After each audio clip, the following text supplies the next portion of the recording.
I just want to thank you all very much. If you have a couple of questions, go ahead, please. In fact, before I do that, let me just ask the President to say a few words. Thank you, President. Pleasure. Glad to meet you again, Mr. President. Thank you very much for the invitation. Again, my congratulations with your successful ceasefire in the Middle East. Thank you. Yeah, and you did it. And I think this is a momentum to finish Russia's war against Ukraine. I think that, yes, we understand that Putin is not ready.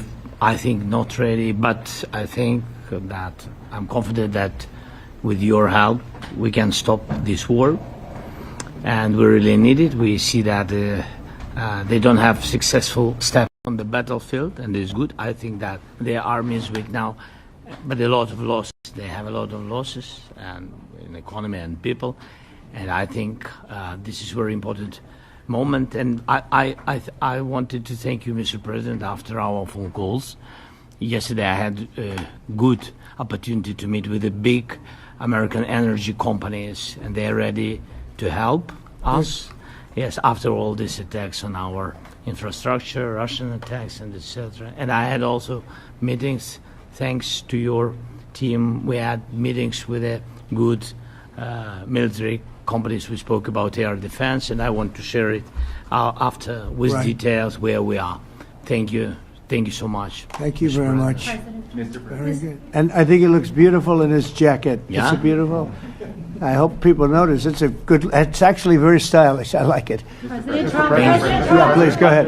Under the Biden administration, the White House was fearing of a possible escalation. They were not allowing the Ukrainians to strike into Russia, fearing of this escalation. Yeah. Would your administration allow Ukrainians to strike deep into Russia? We're going to be talking about that. That's something we'll be talking about. You're right. It's an escalation, but we'll be talking about that. Mr. President. Will President Zelensky join you in Hungary to meet President Putin?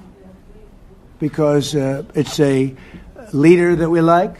We like Viktor Orban. He likes him. I like him.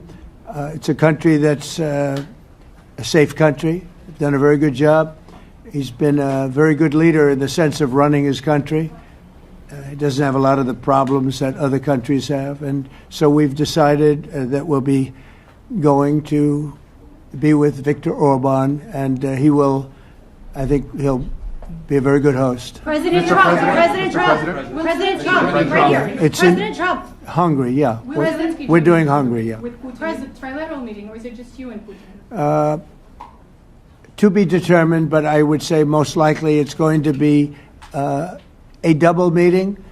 It'll be a double meeting, but we will have the President, Zelensky, in touch. There's a lot of bad blood with the two presidents, and I'm not speaking out of turn when I say it. It's a very difficult situation.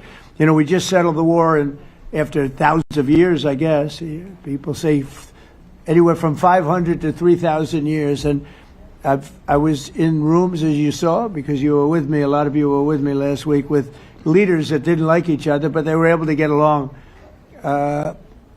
These two leaders do not like each other, and we want to make it comfortable for everybody. So one way or the other, we'll be involved in threes, but it may be separated.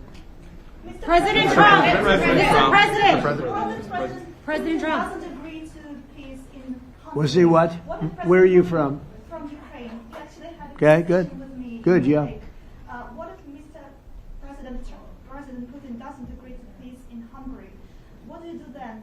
Do you have? Well, let's see what happens. I mean, you know, what if? I think he will. I think that President Putin wants to end the war, or I wouldn't be talking this way. I think he wants to end the war. I spoke to him yesterday for 2.5 hours.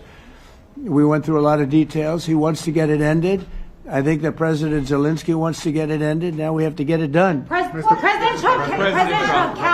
Kara Castronova from Lindell TV. And although I love asking you questions, today my question is for President Zelensky Sure. of Ukraine. Go ahead, please. Thank you. Our President Zelensky, President Trump, just brokered a peace deal in the Middle East that all Americans, both sides of the aisle, are very proud of. But to meet that deal, both sides had to make concessions. Our president has stuck out his neck in many ways to make a peace deal for your war as well. What specific concessions are you willing to make to end this war with Russia? Will you give up joining NATO? Americans have foreign war fatigue, and our president, as he said, we need our tomahawks too. To me. Yes, you, Okay. President Zelensky. Thank you What very much. concessions will you That's some question, right? So many all right. questions Thank you. in one. Thank you very much for your question. First of all, I think we need to sit and speak. The second point, we need ceasefire. Even now, you see in the Middle East, it's very difficult to hold ceasefire. Everywhere, in every war, it's very difficult. We want peace.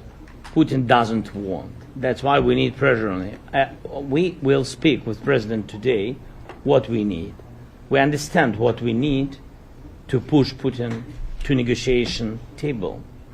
And as I said previously, so we are ready to speak in any kind of format, bilateral, trilateral, doesn't matter. Matter just peace. This is important. And we don't speak about NATO or NATO. For Ukrainians, it's very important. Of course, it's our decision, decisions of allies to decide where we are. But are you willing to give up Yes, but joining the NATO? most important thing for people in Ukraine, which are under each day's attacks, to have really strong security guarantees. NATO is the best, but weapon is very important. Allies on our side is very important. And between us, for us, bilateral security guarantees between me and President Trump is very important. I don't know, we didn't speak with details about it, but this is the most important document because the United States is very strong. Sir, President Trump, Peter? President Trump, you are the middleman right now, hoping to end this conflict. Who is doing a better job negotiating, President Zelensky or President Putin? I think they're both doing a great job in that sense. We have to get it done. We've got to take some of the hatred of each other. You know, they don't like each other. I say that in front of President Zelensky, but I say it in front of President Putin too. They have tremendous bad blood. It really is what is holding up, I think, a settlement. I think we're going to get it done, and we have to make it long-lasting. As I said in the Middle East, everlasting, right? Everlasting. And the Middle East is a much more complicated situation. You know, we had 59 countries involved, and every one of them agreed. And it's, you know, it's sort of amazing. Most people didn't think that was doable. This is going to be something I really believe that's going to get done. I had a very good talk yesterday with President Putin. I think he wants to get it done. And President Peter? Zelensky, right behind you. When we were in Israel with President Trump earlier in the week, we heard a lot about the difference in diplomacy between President Trump and President Joe Biden before him. What do you see as the biggest difference in diplomacy between President Trump and President Biden? President Trump has a big chance now to finish this war. President Biden now is not the president, so he doesn't have a chance to finish this war. And President Trump is really showed for the world that he can manage ceasefire in Middle East, and that's why I hope that he will do this, and we will also have such big success. For Ukraine, it's a big chance, and I hope that President Trump can manage it. I would say the biggest difference is one is extremely competent and the other one is grossly incompetent. Sir, a few weeks ago in New York when you two met, you said that you think Ukraine could ultimately take back all the territory that it's lost so far. Do you still think that's the case, or do you think there'll have to be some sort of You swap never of know. territories? Look, you know, war is very interesting. You never know, do you? You just never know. With war and peace, but you never know. Are you ready? Please. Russia calls Tomahawk supply to Ukraine as an escalation, yet it continues using similar cruise missiles like Caliber. And Yeah. even Who are you with? Who are you with? You Ukraine? Yes. Good. But Russia continue even using the cruise missiles and also nuclear-capable ballistic missiles in Ukraine since 2022. So do you consider providing Ukraine with the Tomahawk or similar missiles as an opportunity to equalize the possibilities of Ukraine and Russia and push Moscow to the negotiation Yeah. table? Sure. We're going to be talking about that. That's why we're here. Okay? fair question, exactly as he told you to say it, but we're going to be talking about it. Okay? Yeah, please. Mr. President, message to India and Hungary who is still refusing. You said India and Hungary? That's an interesting. And Hungary India and Hungary. It's an interesting combination. refuse to stop buying Russian oil. Well, India is not going to be buying Russian oil anymore. And Hungary is sort of stuck because they have one pipeline that's been there for years and years and years, and they're inland. They don't have sea. They don't have sea. And I spoke with the very great leader of Hungary, and they are, it's very hard for them to get oil. I understand it. Hungary's in a very interesting position because they can't have ports. They're surrounded by land. So we'll see what happens there. But India will not be buying oil from Russia. And they've already de-escalated, and they've more or less stopped. They're pulling back. They bought about 38% of the oil, and they won't be doing it anymore. Mr. President Trump has been helping you in achieving peace in Ukraine. Who has? First Lady Melania Trump Yeah. has been helping in returning abducted Ukrainian children from Russian captivity. President Zelensky, do you appreciate those efforts? How do you assess them? And did you ask her to step in and to help you? No, she wanted to do it. She just felt very strongly about the children, and she's done a really good job, I think, in bringing it to the fore. We have a lot of children involved. Now, it's some people say it's 20,000, and some people say it's 300. There's a big difference between that, so nobody really knows. But she felt very strongly about the children. She thinks about the children all the time. President Trump, if you okay tomahawks to Ukraine, what's going to happen if the United States is in a conflict and we need the tomahawks? Do we have enough? That's a problem. We need tomahawks, and we need a lot of other things that we've been sending over the last 4 years to Ukraine. We've been, we gave them a lot. Now we have a different situation. We send it to the European Union. They pay for it and all that, and they have plenty of money. But it's beyond the money. We need tomahawks, and we need a lot of other weapons that we're sending to Ukraine. One of the reasons we want to get this war over is exactly that. It's not easy for us to give. You're talking about massive numbers of very powerful weapons. So that's one of the things we'll be talking about. Hopefully they won't need it. Hopefully we'll be able to get the war over with without thinking about tomahawks. I think we're fairly close to that. Yeah, go ahead. Can I say, yeah, please. Just to understand. So for today, of course, we want to finish this war, but the war is another technological war. You don't use just tomahawks. If you want to target a military goal, you need thousands of drones. It goes together with such missiles. Ukraine has such thousands of our production drones, but we don't have tomahawks. That's why we need tomahawks. But United States is a very strong production, and the United States has tomahawks and other missiles, very strong missiles, but they can have our thousands of drones. That's why where we can work together, where we can strengthen American production. And so just so that I understand, so you're suggesting kind of a trade.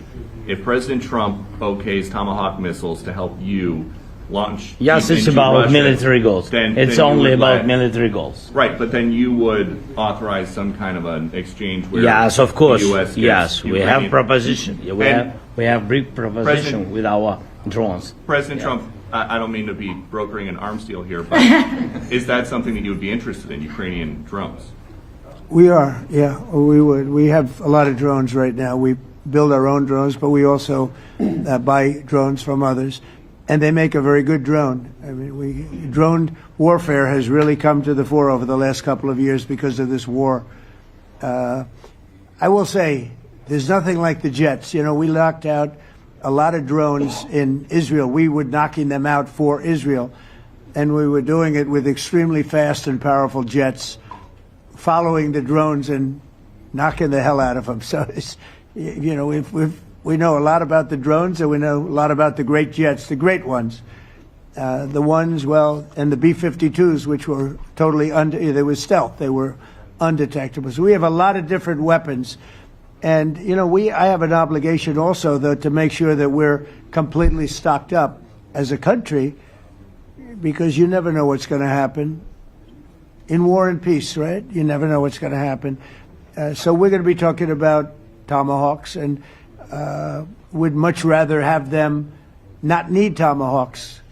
Would much rather have the war be over, to be honest, because, you know, we're in it to get the war over. We're selling a lot of different types of weapon, as you know, to the European Union. We're not in it for that. We're in it to get it over. We're losing thousands of people a week, thousands of people, Russian, Ukrainian, and mostly soldiers. I mean, mostly soldiers. But we're in it to see that end. And if we can end quickly, and I think we can. I mean, I had a very good talk yesterday. We're going to be talking about it. But I had a very productive talk yesterday with President Putin. We'll see what happens. But the war in the Middle East was far more complicated. We got that one done. And I think we have a good chance. I think President Zelensky wants it done, and I think President Putin wants it done. Now all they have to do is get along a little bit. Can you give us an update on the trade negotiations with China, or perhaps Secretary Bessent? Yeah, I will, and I'm going to let Scott do that. But I think we're doing very well. I think we're getting along with China. China would like to have something. As of this moment, we'll be meeting in a couple of weeks. We'll be meeting in South Korea. You think myself. Will go forward? I think so. It looks like it's going forward. I think so. They want to meet. We like to meet.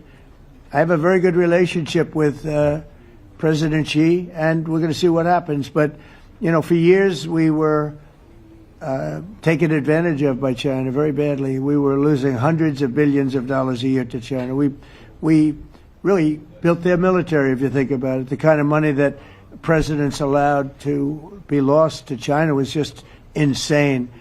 And then when I came into office, as you know, I put very severe tariffs. So we took in hundreds of billions of dollars in my first term from China.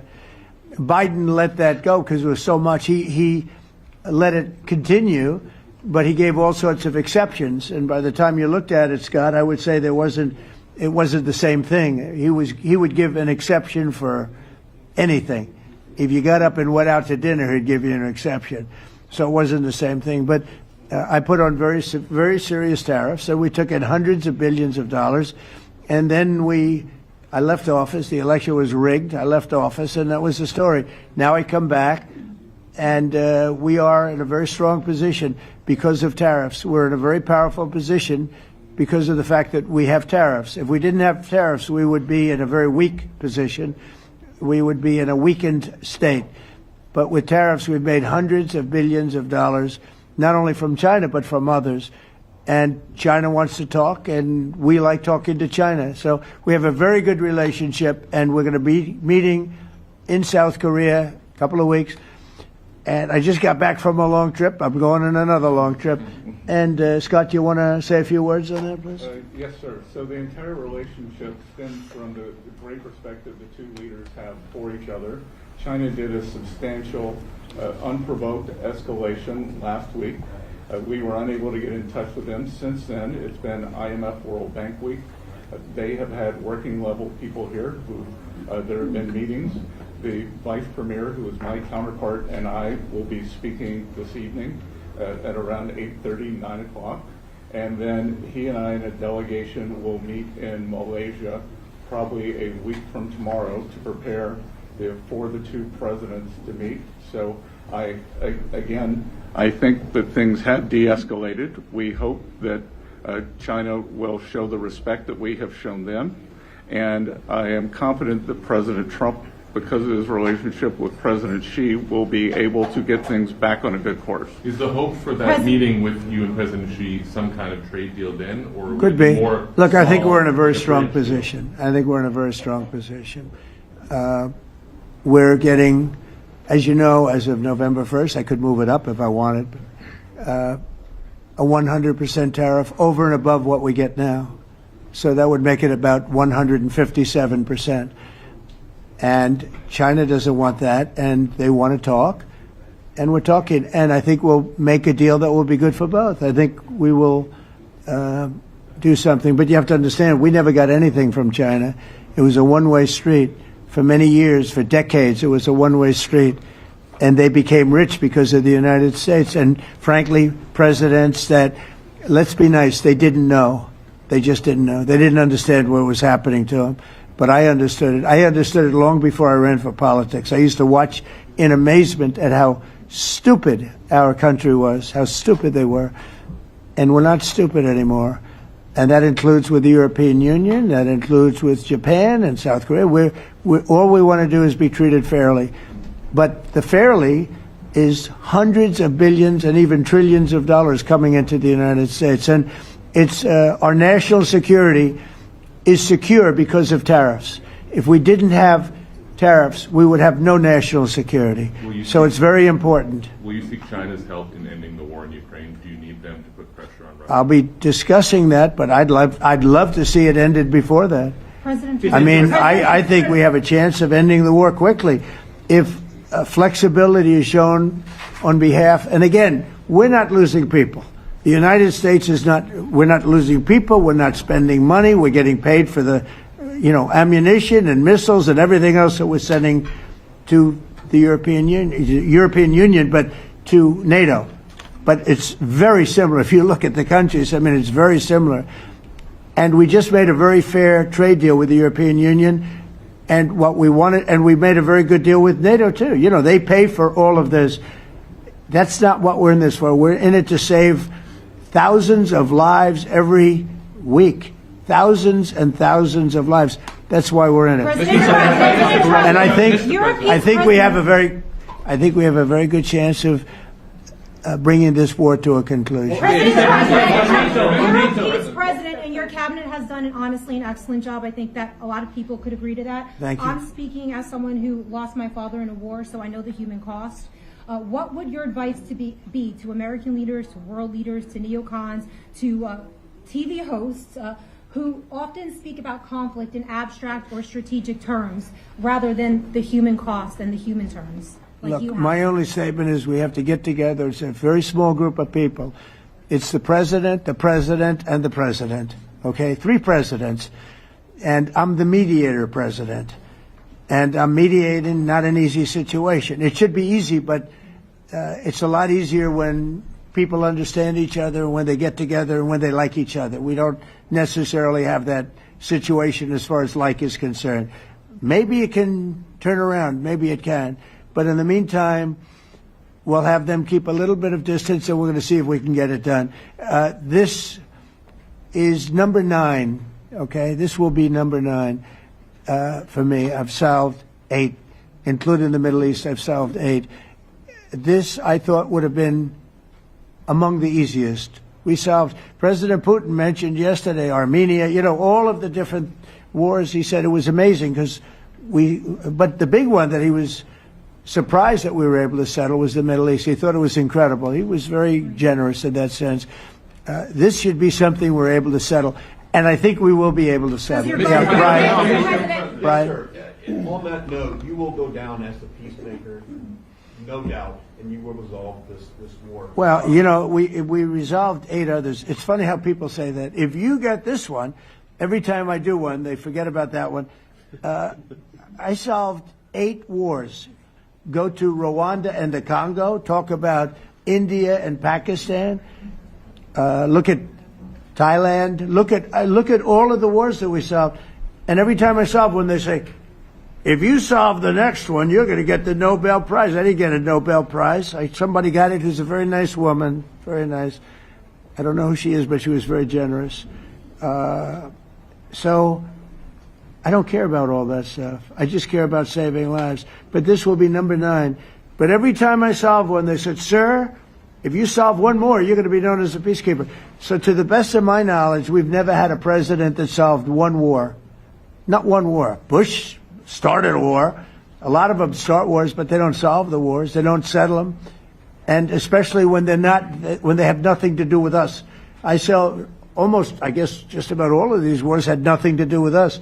But I saved tens of millions of lives. The Prime Minister of Pakistan said, I saved millions of lives in interceding on Pakistan and You look at Pakistan and India as an example. That would have been a bad one, two nuclear nations, right? So I say this. This is pretty much the last one, although I do understand that Pakistan attacked, or there is an attack going on with Afghanistan. That's an easy one for me to solve if I have to solve it. In the meantime, I have to run the USA, but I love solving wars. You know why? I like stopping people from being killed, and I've saved millions and millions of lives, and I think we're going to have success with this war. Wait, please. This is President Zelensky. This is your third time over here. Oh. And by the way, you look excellent. Thank you, sir. Thank you. For you, by the way. This is your third time here. How different sitting across from the president is this time versus the two previous times here at the White House, and how confident are you hearing the success rate of solving these prior wars that he can get this war solved? First of all, about suit. The same suit because the same president. It's very simple. The next president will have another suit. Yes, about our relations with President Trump, I think we have important dialogues, and I think we begin to understand each other. Yes, and I know that President is briefed very well about situation in the battlefield, and he knows a lot what's going on the battlefield in Ukraine, and I think it really helps. When you know a lot of things, a lot of details about one or another war, it helps a lot. But we are still in war, and I hope we can manage. You are being clear It's that there are some important. countries that are not meeting their commitment. You pointed out Spain. They said that it's impossible. No, Spain has not come through. No, Spain has not been loyal to NATO. Spain has been, they're the only one. Everyone went up to, as you know, I mean, you were at 2% and they all went up to 5%, but Spain disagreed with that. I think Spain should be reprimanded for that. I think it's very bad that they did that, but that's up to them. That's up to NATO and Spain. They cannot be expelled from NATO. Can they or not? They cannot, according to the treaty, but they also claim that they are protected by the European Union umbrella for trade. Well, the other people, many of the other countries are in the European Union too. They're not complaining, right? President, tell you that Sort of interest. That's of interest. They're protected by. Yeah, please go ahead. Thank you, Mr. President. Do you think you can carry the momentum from the Middle East deal over to this deal? And if I do. So, how does that move the needle? Yeah, I do. I think we carry a lot of momentum, a lot of credibility. Getting Middle East done was very important. Nobody thought it could be done. That was one nobody thought could be done, and we got it done. And a lot of that was the big hit that we put on Iran with respect to the nuclear. They took that was an unbelievable military maneuver, the B-2s, and many other planes involved, by the way, but the B-2s. Yeah, I think nobody expected that to happen, and you know we had 59 countries involved, and these were countries very diverse. You had Arab, Muslim, Jewish. You had every country, Christian. You had every country, and many countries involved, and we got that done. And we got it done pretty swiftly after we set the table properly. We had to set the table properly. This should be one that we get done. And I think the table is set properly here now, too. And it'll be a great honor. It'll be a great honor to get it done. And the Ukrainian people are great, and the Russian people are great. And obviously they have much in common, as we understand. They have a lot in common. So it'll be a great honor to get it done. Yeah. On Venezuela, there are survivors from your latest boat strike. What happens to those survivors? Well, I'll ask Marco to discuss that possibly. Yeah, it's well known there's an ongoing narco-terrorist operation the United States has been conducting. As far as details of any recent strikes, we're not prepared here to announce all those details, but you'll get that information here very shortly. And how are there survivors when these are meant to be lethal attacks? Yeah, again, I mean, we're undertaking these operations against narco-terrorists. That's what these are. These are terrorists. Let's be clear. And But as far as the details of any recent operations, when we are prepared to announce those, we will, as the president has consistently done. So you may get something on that later today. Let me ask you, that was in a submarine, right? We attacked a submarine, and that was a drug-carrying submarine built specifically for the transportation of massive amounts of drugs, just so you understand. This was not an innocent group of people. I don't know too many people that have submarines, and that was an attack on a drug-carrying, loaded-up submarine. Yeah. On Putin, is it your belief, as Mr. Zelensky said yesterday, that the threat of tomahawks and costs, as Secretary Hicks had put it, is that bringing him to the table, the fact that it's kind of a carrot and stick? I don't know what's bringing him to it.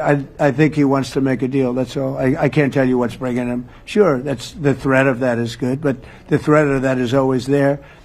Tomahawks are very dangerous weapons. They're incredible weapons. If you like warfare, it's one of the most accurate. You know, we hit 30 Tomahawks in Iran after the B-2s did their damage. We sort of gave it a little capper with 30 Tomahawks from a submarine, quite far away actually, but they're an amazing weapon. They're a very powerful weapon, but they're a very dangerous weapon, and it could mean big, escalation. It could mean a lot of bad things can happen. Tomahawks are a big deal. But one thing I have to say, we want tomahawks also. We don't want to be giving away things that we need to protect our country. We have a very strong country right now. We have a strong military. We have the greatest military in the world. We have the greatest weapons in the world. I want to get this war over. Okay?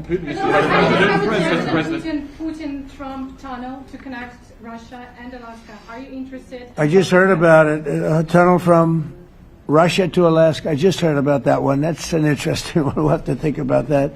I hadn't heard that. We just did a nice road in Alaska that's going to get us to a lot of minerals, and we have a piece of it, a good piece of the ownership because of the fact we made it possible. But this came up yesterday, a tunnel from Russia to Alaska. That's an interesting. What do you think of that, Mr. President? Do you have any ideas? How do you like that idea? I'm not happy with this. I don't think you're going to like it. I don't think he liked it. I don't think he liked it. President Trump, do you think that Vladimir Putin, do you think that Putin is your gut instinct? Well, we had a senator that wanted, remember, from Hawaii, she wanted a tunnel from the mainland to Hawaii, and she said, well, we can't do that, so we're going to build a railroad to Hawaii. Do you remember? She's a current sitting senator, a Democrat. She wants a railroad to go to Hawaii, right? You know who that is, right? She's another beauty. President Trump, your gut instinct. Yeah, please. On your meeting with Putin, aren't you concerned that maybe the Russian president is trying to buy himself more time? Yeah, I am, but, you know, I've been played all my life by the best of them, and I came out really well. So it's possible, yeah, a little time. Is your gut instinct it's all right. But I think that I'm pretty good at this stuff. I think that he wants to make a deal.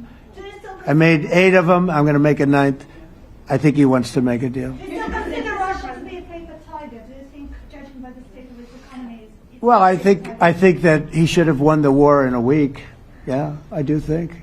And if we didn't give the anti-tank missiles, as you know, the javelins they call them, they got stuck in the mud.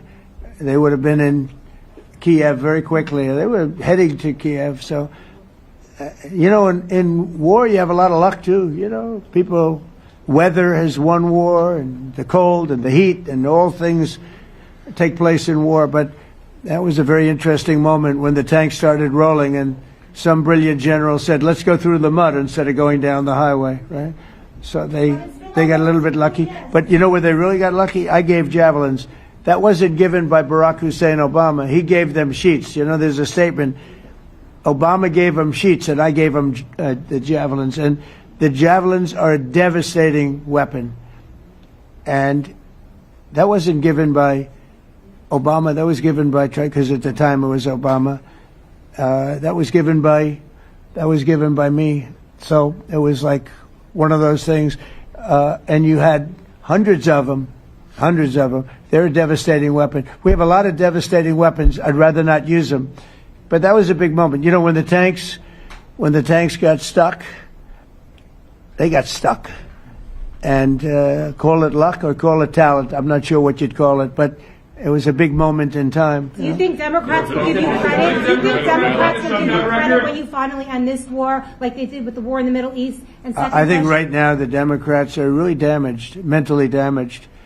They want to take $1.5 trillion with a T, $1 trillion and give it to people that invaded our country. They came into our country illegally from prisons, from mental institutions, gang members.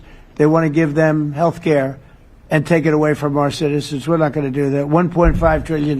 They want to destroy our health care system. We're not going to let that happen. Have you authorized CIA operations in Venezuela as part of? Well, I wouldn't say that, but some interesting things are happening around the world, I'll say that. It's been reported, Mr. President, it has been reported that Maduro offered everything in his country, all the natural resources. He even recorded a message to you in English recently, offering mediation.